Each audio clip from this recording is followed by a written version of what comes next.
Hello, my name is Pauline Zeilinga, and I have an informative speech for you today on the secret cure for autism known as Secretin. Autism has become an epidemic. The Center for Disease Control says the cases of autism are now 1 in 45. A 1999 study by the University of Maryland concluded that gastrointestinal problems may contribute to the development of autism in children.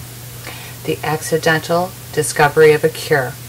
The Parker Beck story, as reported by Dateline and NBC in 1998, featured Victoria Beck, a New Hampshire mother whose son was a 5-year-old autistic. Now, he had had autism since an early age. He was nonverbal and he didn't make eye contact. He had all the classic behaviors that autistics have. The only additional things that he had were that he had gastrointestinal issues such as frequent diarrhea and vomiting. So they took their son to the University of Maryland, where they had him diagnosed with gastrointestinal tests trying to find out why he was having the diarrhea, and they were inconclusive. However, 2 days later, Parker began sleeping through the night, and he was no longer having diarrhea. About a week after that, Parker began saying words like mommy and daddy. Well, the Becks were amazed, and they wanted to find out, what happened to their children. So they pored over the hospital tests, and they discovered that Parker had been given porcine secretin during a routine gastrointestinal testing procedure. So they tried to find a doctor that would prescribe it, but they could not because it was an off-label use. So they approached Dr. Bernard Rimland, and he's from the Autism Research Institute, and together they filed for a patent in January of 1999, which was later granted in March of 2001. So during the testing phases, there were various testing done to see how effective secretin was. According to New England Journal of Medicine, a single dose of synthetic secretin hormone did not produce clinically significant results, even though the study proved, and it was not approved by the FDA, 69% of the parents wanted to continue the use of secretin.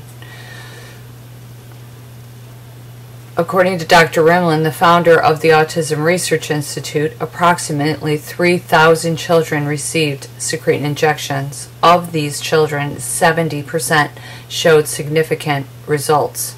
My personal observations with secretin is that I had a severely autistic child. In every way, the story of my son and the story of Parker Beck are one and the same. My son started exhibiting autistic behaviors around the age of 1. He never ate solid foods. He didn't make eye contact. He threw outrageous fits and tantrums. He screamed all the time. He was afraid of everything. But the not eating solid foods, he was afraid of spoons, cups. He had to have all his nutrition through his bottles. And as you can imagine, with a growing toddler, I had to pack his bottles with a hypoallergenic formula, lots of multivitamins, and rice cereal, but still no recovery. My son then, in turn, was diagnosed with autism at 2.5 years old. Like Parker Beck, my son received secretin as an off-label treatment. Just before his 3rd birthday, he received his first secretin infusion. I would like to read a few excerpts from this diary, which I kept when my son began secretin in March of 1999.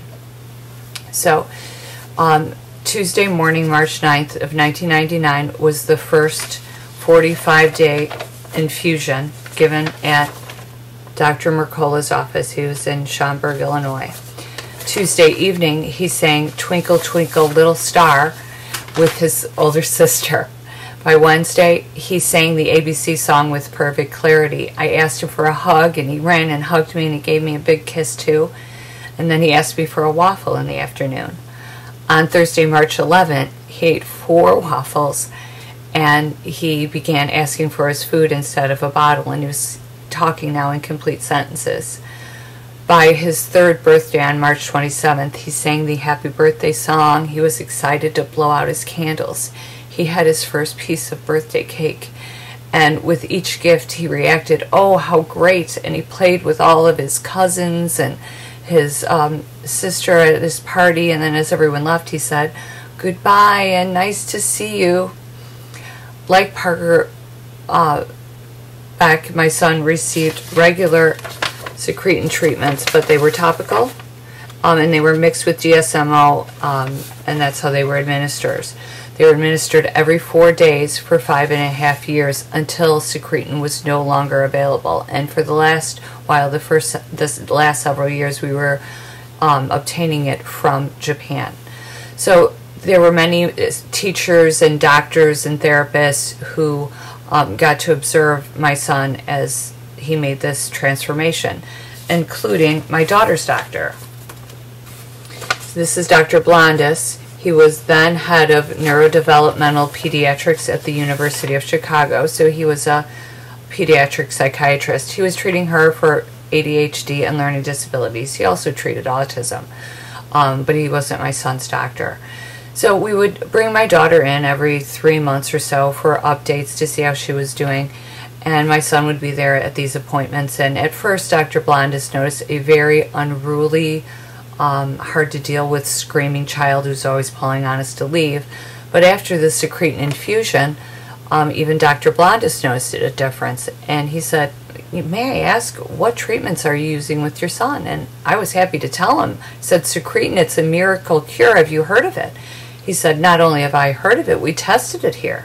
And I, along with many other doctors, prove that it is not an effective treatment for autism." And I said, "Well, it worked for Chad, didn't it?" And he said, "Well, then Chad didn't have autism. He must have had some metabolic disorder." So then he referred us immediately to Dr. Guandolini, who was head of pediatric gastroenterology. So like Parker Beck, Chad had all the tests for Zollinger-Ellison, celiac disease, all the metabolic disorders, and they all came back negative. So in light of all the observations by these two really esteemed doctors, they did not do any further studies as to why Secretin cured Chad's autism, but they both agreed he was cured. So in conclusion, since autism has become such an epidemic, much more needs to be done to find a cure. This includes expanding the research as to why Secretin reversed and cured autism in thousands of children, including Parker Beck and now my son Chad. Chad is now 20 years old. He has an AA degree with a 3.98 average. Here's some senior pictures of him. Here's another one. It's cute. This is him graduating. But the other thing I'd like to say, he's going to be starting the nursing program next month, but I'm honored to call him my son. He's funny, he's loyal, he's gentle, he's kind. You know, but I want for all the other parents of autistic children to have the same chance that my son had, to have normal adult lives. It's time to give Secretin a second look and end this epidemic for future generations.